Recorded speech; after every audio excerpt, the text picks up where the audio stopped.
नमस्कार दोस्तों, आप सभी को आज मेरी क्लास में स्वागत है।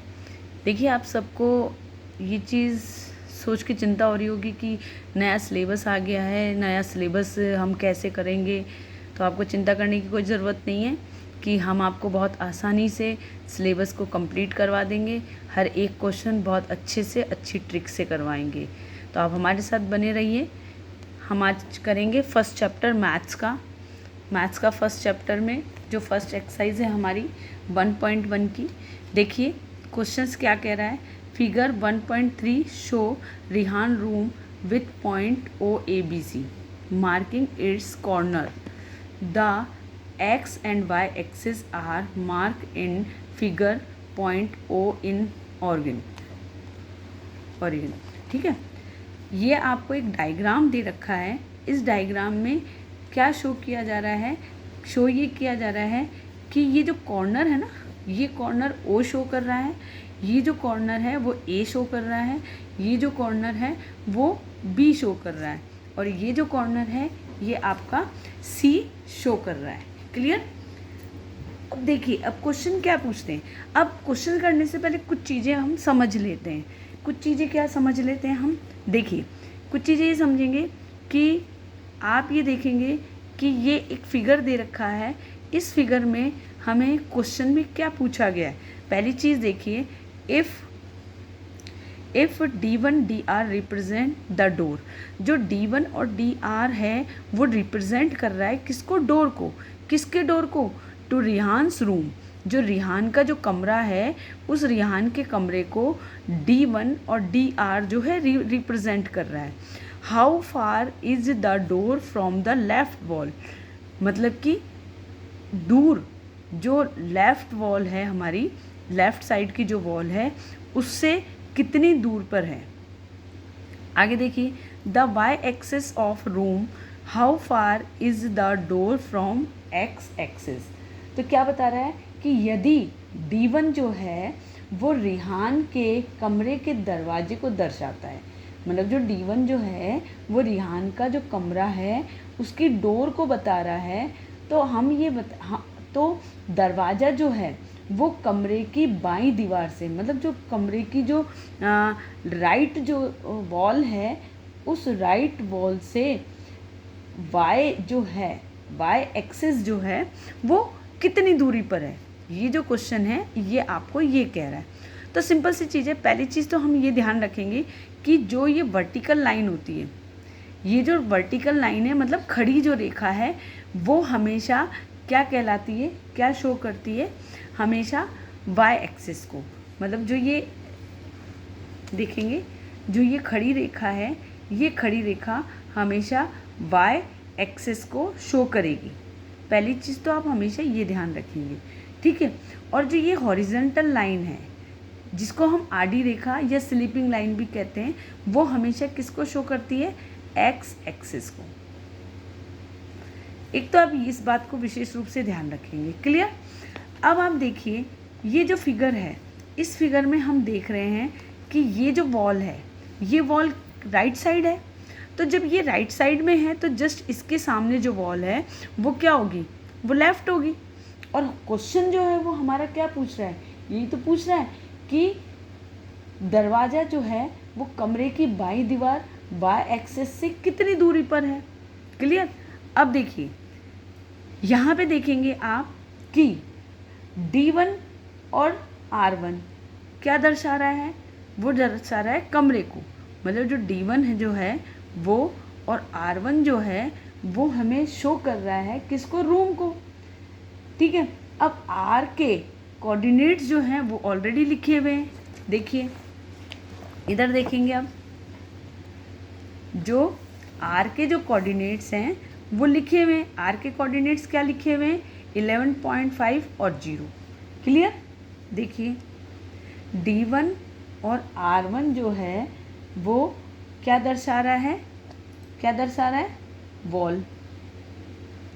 क्लियर है। और R1 जो है उसकी वैल्यू ऑलरेडी दे रखी है। कितनी दे रखी है, ये देखिए, ये दे रखी है ना, 11.5 और 0। तो R1 की जो वैल्यू है वो क्या है 11.5 और 0। क्लियर। अब आप इस चीज़ का भी विशेष ध्यान रखेंगे कि हमेशा सबसे पहले x की वैल्यू, x एक्सिस की वैल्यू सबसे पहले लिखेंगे और उसके बाद y एक्सिस की वैल्यू सेकंड नंबर पे लिखेंगे। तो यहाँ पर जो 11.5 जो है वो हमारी x एक्सिस की वैल्यू है और 0 जो है वो y एक्सिस की वैल्यू है। क्लियर आप सभी को। अब हमें मालूम करना है d1।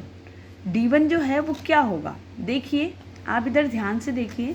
जब हम ध्यान से देखेंगे तो देखिए कि d1 जो है वो हमारा दे रखा है, मतलब डोर जो है ना वो हमारा कितना दे रखा है 8 दे रखा है। और जो 8 है वो किस लाइन पे, वो हमारी x एक्सिस पे है। जब हमारी x एक्सिस पे y एक्सिस होगी, मतलब जो ये x एक्सिस है इस पे हमारी अगर y एक्सिस होगी तो हमेशा जो y की वैल्यू जो है वो हमेशा क्या होगी 0 होगी। ये आप ध्यान रखेंगे। अगर x एक्सिस पे y एक्सिस है, अगर x एक्सिस से y एक्सिस दिया गया है तो y की जो वैल्यू होगी वो हमेशा 0 होगी। क्लियर। आगे देखेंगे। अब जब यहाँ पर ये x की वैल्यू जो है वो 8 दे रखी है तो y की वैल्यू जो है वो क्या होगी, वो ऑब्वियसली है कि 0 ही होगी।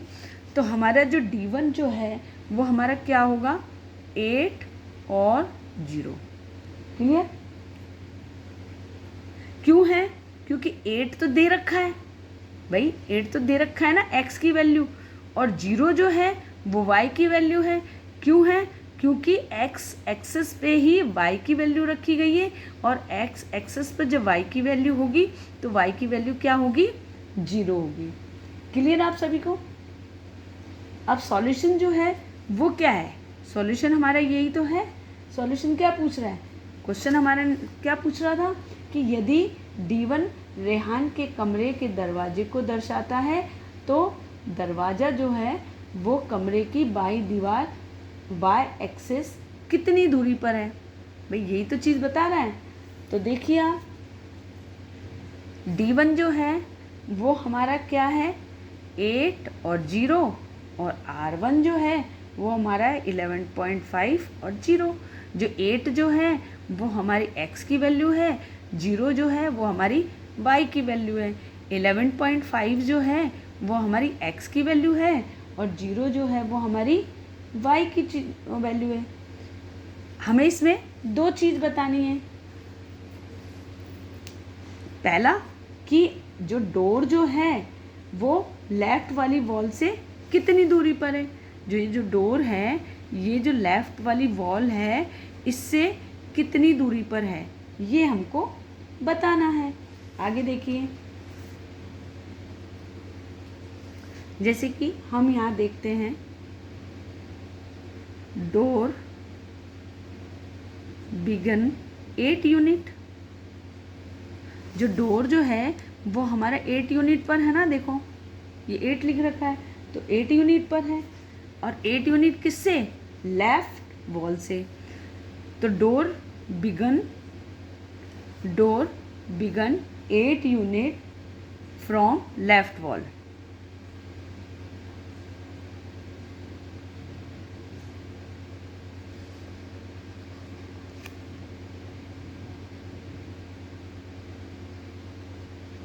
क्लियर।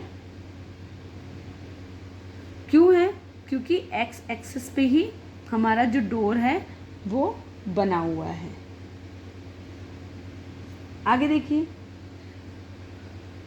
कि डोर डिस्टेंस जो है वो कितनी यूनिट्स पे है। भाई डोर का जो डिस्टेंस है वो कितनी यूनिट्स पे है, वो 0 यूनिट्स पे है। 0 यूनिट्स पे क्यों है, क्योंकि हमारी y की जो वैल्यू है वो हमारी क्या है 0 है। क्लियर। तो हमारा आंसर हो जाएगा डोर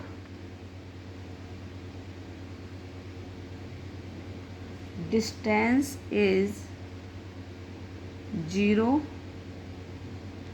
यूनिट्स। क्लियर। और ये जो डोर डिस्टेंस 0 जो यूनिट्स पे है वो किस पर है, एक्स एक्सिस पे। क्लियर? किस पे है? एक्स एक्सिस में।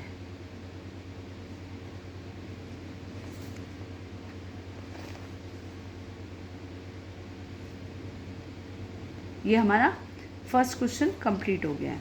सेकंड क्वेश्चन देखेंगे। सेकंड क्वेश्चन क्या कह रहा है? What are the coordinate of D1। क्या बोल रहा है? देखिए, what are the coordinate of D1। D1 का क्या कोऑर्डिनेट है? अभी हमने निकाला है। यहाँ पर देखो R1 का कोऑर्डिनेट कितना दे रखा है? 11.50 और D1 का जो कोऑर्डिनेट है वो कितना दे रखा है? अभी अभी हमने निकाला है। यहाँ पर देखिए 8 और 0। तो हमारा जो सेकंड आंसर जो होगा वो क्या होगा? D1 जो है वो क्या है? 8 और 0। क्लियर? अब हम थर्ड क्वेश्चन देखेंगे। इसका थर्ड पार्ट देखो क्या कह रहा है? If R1 is the point 11.50, how wide is door? Do you think? आप सोचिए, this is a comfortable width for the room door. If a person in a wheelchair went to enter the room, will she to able to do so easily? कि अगर एक कोई person जो है वो wheel chair पे चल के आ रहा है तो वो क्या डोर के अंदर कंफर्टली जा पाएगा? व्हील चेयर के अंदर, व्हील चेयर के ऊपर कोई कैंडिडेट बैठा है तो वो क्या इजीली अंदर चला जाएगा? ये अपना क्वेश्चन कह रहा है। तो देखो थर्ड वाला देखेंगे अपन यहाँ पर R1 जो दे रखा है वो क्या दे रखा है अपना? 11.5 और 0। ये दे रखा है ना, सिंपल सी चीज़ है। अब देखो व्हील चेयर से जब कोई एंटर कर रहा है तो क्या एंटर कर पाएगा या नहीं कर पाएगा? तो सबसे पहले हम देखेंगे D1 जो है वो हमारा 8 और 0 है। पहली चीज़, सबसे पहले जो विड्थ है वो हम निकालेंगे। विड्थ निकालने के लिए क्या करेंगे? देखो विड्थ ऑफ डोर है ना, जो डोर है उसकी हम क्या निकालेंगे? विड्थ निकालेंगे। आगे देखिए, if person if wheel chair है ना। अब विड्थ निकालने के लिए क्या करेंगे अपन? जो अपना जो R1 है, ये जो अपना R1 है इसमें से अपन D1 को क्या कर लेंगे? माइनस कर लेंगे। डोर की विड्थ निकालने के लिए क्या करेंगे अपन? जो R1 है उसमें से D1 को माइनस करेंगे। तो 11.5 माइनस 8, 11.5 में से हम 8 को माइनस करेंगे तो हमारे पास क्या आएगा? 3.5 यूनिट्स। हमारे पास क्या आ गई? 3.5 यूनिट्स आ गई। अब इसमें इम्पोर्टेंट बात जो है वो ये है, क्या बताई गई है?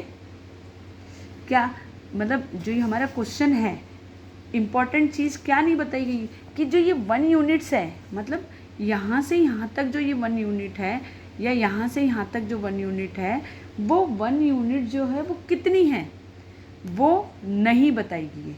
तो अब नहीं बताई गई है तो हम क्या करें? हम ऐसा करते हैं कि हम ये मान लेते हैं कि जो 1 यूनिट है वो हम मान लेते हैं कि 1 यूनिट जो है वो 1 फीट के बराबर है। 1 फीट के बराबर है, ये हमने मान लिया। क्लियर? जब हमने ये मान लिया तो आपको पता होना चाहिए कि 1 फीट में, 1 फीट में हमेशा 12 इंच होते हैं। जब 1 फीट में 12 इंच होते हैं तो 3.5 फीट में कितने इंच होंगे? इसको हम मल्टीप्लाई कर देंगे। तो 3.5 इंटू 12, हमने इसको जब मल्टीप्लाई किया तो हमारे पास आंसर आया 42 इंच। क्लियर? तो जो डोर की जो चौड़ाई है ना, जो डोर की जो विड्थ है वो कितनी है, 42 इंच है। क्लियर। अब अमूमन लगभग जो व्हील चेयर की जो चौड़ाई होती है, मतलब व्हील चेयर जो होती है वो कंफर्टली लगभग 33 इंच की होती है व्हील चेयर, है ना, मतलब इतनी ही होती है व्हील चेयर। विड्थ कितनी है, 33 इंच, मतलब 32-33 इंच तक होती है, 30-33 इंच। ये व्हील चेयर की लगभग यही होती है ना, मतलब सामान्य जो उसकी चौड़ाई जो है, सामान्यतः हॉस्पिटलों में जो उनकी चौड़ाई होती है वो 30 से लेकर 33 इंचेस तक होती है। ठीक है। अब व्हील चेयर की विड्थ जो है वो 33 है। जब 33 है तो वैसे ही पता चल रहा है कि अपनी जो चौड़ाई जो आई है वो कितनी आई है, वो आई है 42 इंचेस, और व्हील चेयर जो है वो कितनी होती है, 33। तो सिंपल सी चीज़ है कि जो व्हील चेयर जो है वो कंफर्टली डोर के अंदर चली जाएगी। भाई डोर की चौड़ाई ज़्यादा हो गई ना और व्हील चेयर की कम हो गई, तो ये जो चेयर है ये आराम से इजी गोइंग में अंदर चली जाएगी। तो हमारा जो आंसर होगा वो हमारा आंसर क्या होगा कि wheel chair width is equal to 33 inch. ठीक है, अप्रॉक्सीमेट। तो यस, डोर इज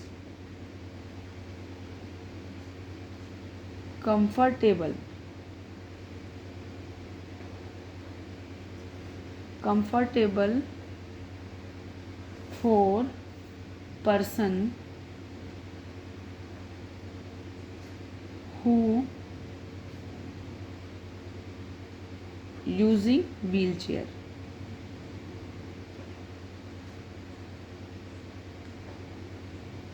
क्लियर कि बिल्कुल सही है कि कंफर्टेबली जो व्हील चेयर है वो डोर के अंदर चली जाएगी। ये अपना जो है आंसर वो थर्ड का आंसर है। क्लियर। अब हम बात करेंगे फोर्थ वाले की।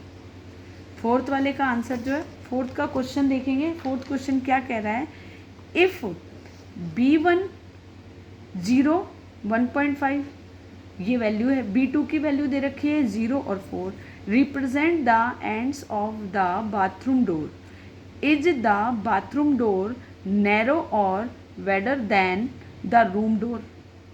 क्लियर। यदि B1 जो है वो 0 और 1.5 और B2 जो है वो 0 और 4 बाथरूम के दरवाजे के सिरों को दर्शाता है, मतलब बाथरूम का जो दरवाज़ा है उसको वो दर्शा रहा है, उसकी जो विड्थ है वो दर्शा रही है कि वो कितनी हाइट का है, कितनी चौड़ाई का है। क्लियर। आगे देखो, तो क्या बाथरूम का जो दरवाज़ा है वो कमरे के दरवाजे से छोटा है या बड़ा है, हमको इस क्वेश्चन में ये बताना है। तो देखिए हमें क्या फाइंड करनी है, बाथरूम की विड्थ फाइंड करनी है ना।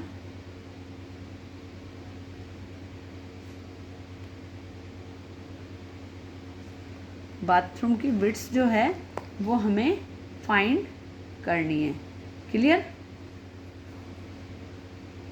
आगे देखिए, अब देखिए B1 जो है वो हमें पहले से दे रखा है। देखिए क्वेश्चन में ये दे रखा है 0 और 1.5 और B2 दे रखा है। तो आगे देखते हैं, B1 जो है वो हमें दे रखा है 0 1.5, 0 और 1.5। B2 हमें दे रखा है कितना, 0 और 4। क्लियर। अब हमें क्या पता करना है, हमें पता करना है विड्थ ऑफ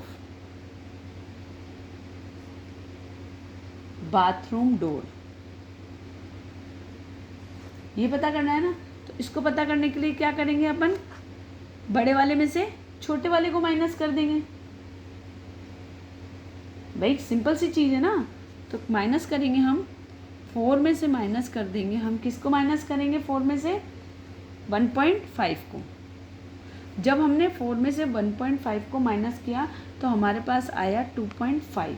मतलब हमारे पास जो यूनिट है ना वो 2.5 आ गई। क्लियर? यूनिट जो है वो कितनी आई? 2.5। अब बात करेंगे हम विड्थ ऑफ रूम डोर। अपन ने विड्थ ऑफ रूम डोर निकाली थी ना, इधर देखिए, ये निकाली थी अपन ने। ये रही विड्थ ऑफ डोर कितनी है? 3.5 है ना। ये हम पहले ही निकाल चुके हैं थर्ड वाले में। तो यहाँ पे क्या है? Width of room door. Clear? तो कितनी है ये है अपनी 3.5 यूनिट्स। अब हम 2.5 यूनिट को और 3.5 यूनिट को कंपेयर करेंगे, क्योंकि क्वेश्चन में यही तो पूछा है कि बाथरूम का डोर और रूम का डोर जो है उसमें से कौन सा बड़ा है और कौन सा छोटा है। भी कौन सा बड़ा है? तो वैसे ही पता चल रहा है कि 3.5 जो है वो 2.5 से बड़ा होता है। ये ऑलरेडी कंपेयर हो चुका है। तो सिंपल सी चीज़ें हम यहाँ पर लिखेंगे, bathroom door is narrow than room door, है ना। मतलब कि जो बाथरूम का जो डोर है वो नैरो है, किससे? रूम डोर से। क्लियर? आपको सबको समझ में आ गया होगा ये बहुत अच्छे से कि बाथरूम का जो डोर है वो छोटा है रूम डोर से और रूम डोर जो है वो बड़ा है। हमारे ये क्वेश्चंस जो हैं वो क्लियर हो चुके हैं। फर्स्ट 1.1 एक्सरसाइज में ये एक ही क्वेश्चन था। इस एक क्वेश्चन को हमने इजी गोइंग में सॉल्व कर लिया है। अगर आपको कोई भी डाउट है तो आप प्लीज़ कमेंट करो, और अगर मेरा वीडियो आपको अच्छा लगे तो प्लीज़ मेरे वीडियो को ज़रूर शेयर करना और ज़रूर लाइक करना। मैं नेक्स्ट वीडियो में आपकी नेक्स्ट एक्सरसाइज के साथ फिर प्रेजेंट होंगी। आप सभी को ऑल द बेस्ट। मेरे साथ बने रहिए और प्रैक्टिस करते रहिए, तैयारी करते रहिए। किसी भी तरह से घबराने की आवश्यकता नहीं है। क्लियर?